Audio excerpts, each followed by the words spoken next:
Well, hey there, you lovely supporters of the poetic arts. It's me, Teal, and this one's from the heart, but I gotta get through it kind of quickly so I can act well my part.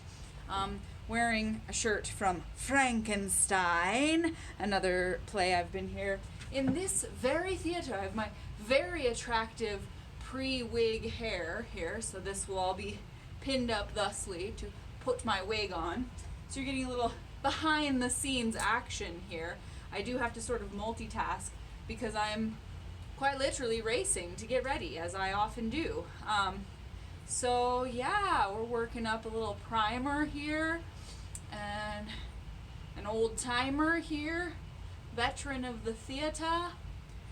Got here a little early so I could do this before everyone's scurrying and hurrying and making sounds, and the microphone is blaring orders, telling us to do warm-ups, and I'm going, I don't have my lips done. I don't know what I'm doing. Oh my god, I'm not ready. There's my glorious hat back there waiting to go upon my wig, which shall be put upon my pinned up hair upon my head. So, oh my goodness. Oh, maybe this is a really good way to do makeup actually in the camera. That's actually quite useful. So getting ready for Murder on the Orient Express here, and I keep wanting to write a poem that's actually about the plot and about the story, but hey, it takes some time. No guts, no glory. This is an interesting method I have when I mix up my foundation. I just kind of paint it on my face like we're laying mortar to put brick down. We've got to get the eyebrows because we've got to get those really thin 1930s brows here. So anyhow here, I just taking you through it, and I've got to get a little doing done while I have my fun and do my poetry. But I essentially just wrote this one today about the theater.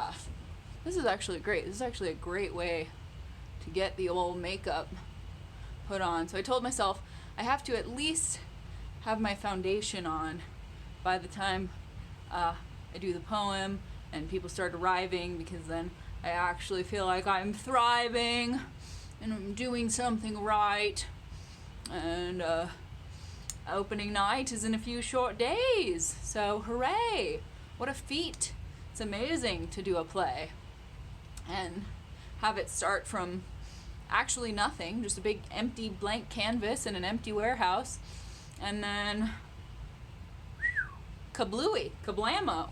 It's a whole thing, it's a whole story, it becomes a whole entity with all these layers and octopus arms and charm and drama. So I'm gonna get to it here.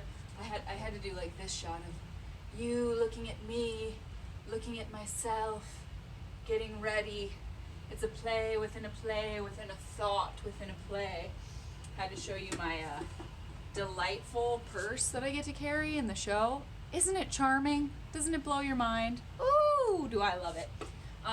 So hopefully I will get a poem written about the story of Murder on the Orient Express, and I will do that in my costume, hopefully. But boom, we're gonna get through this one. Wrote it today. It's a short one, but hey, I got a lot on my plate. And don't you just I had to show you one of my makeup containers. Maybe I've shown you it before, probably have. Fan-fucking-tastic. That's what I say when I'm actually not doing so great. How you doing? Fan-fucking-tastic. I'm fan-fucking-tastic. Oh, I also had to show you, while we're doing show and tell, my makeup shirt has never been washed. Don't be grossed out. I don't care. But I've been using this same makeup shirt since my youth, since I was about, 12, 13 years old. So this has the makeup of 1,000 years. Smile, 'cause I love you. Lashums. Oh, Jan Drainer. Yeah, it's got a million different kiss marks from a million different people. Now we don't really kiss each other like that anymore in times of COVID, but there's my lovely good luck makeup shirt. Gotta bring it with me every time. Here's some stuff from my mind. Today's poem is called Places, Everyone. We often hear the phrase, be yourself.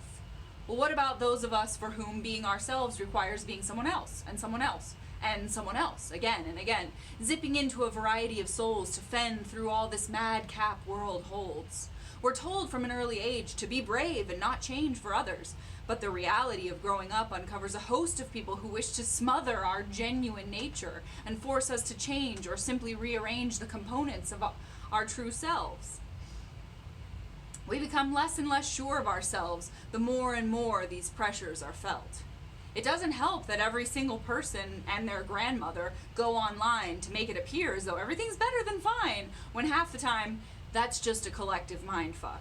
These days, if you're a sensitive soul who holds on to every solitary interaction, you're kind of shit out of luck and faced with the constant distraction of ever-present worry and the fury of other people's opinions. But for an actor, it doesn't just begin and end with having to protect and defend our own identity. Those same shields of defense also tend to extend to the many personalities we choose to slip into. Oh, to describe what it's like, the addiction of living multiple lives, I just don't know how to begin to.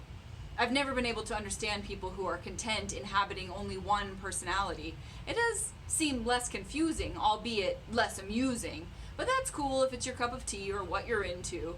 In lieu of fitting in, slipping into imaginary skin is what gets me through, no matter how stressful it can be. I am renewed by the theater and all the ways it feeds me. It may sound cheesy, but with all sincerity, it completes me.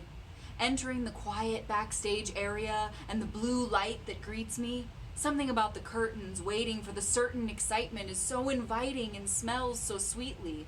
My fellow actors who trickle in and meet me with encouraging, anticipatory energy, and the thrill of pretending sends me into a zone I can only describe as a second home. I've grown up back here. I've instigated soulfully saturated cheers from thousands of theater goers. I wish I could make the tedious adult tasks move fast and the time winding through stories on stage move slower. Sadly, it's often the opposite. But it's okay, because the audience's faces that say wow, wow, wow without a word are sure a lovely cherry on top of it. When the scene becomes lit, it hits me in all my feels, and it's like I'm in a real-life dream. We're make-believe, plot-weaving fiends, and we're comfortable with it. Those single personality types might think we're crazy, but it's amazing from where I sit. So that's it. That's all I have today. It's kind of a short one, but hey, I have a whole other person to become. So that's fun, and I'm going to put my face on, as they say, and I hear my fellow actors arriving now. So I'm off to be fabulous, and I'll be back tomorrow with more poetry. Fare thee well.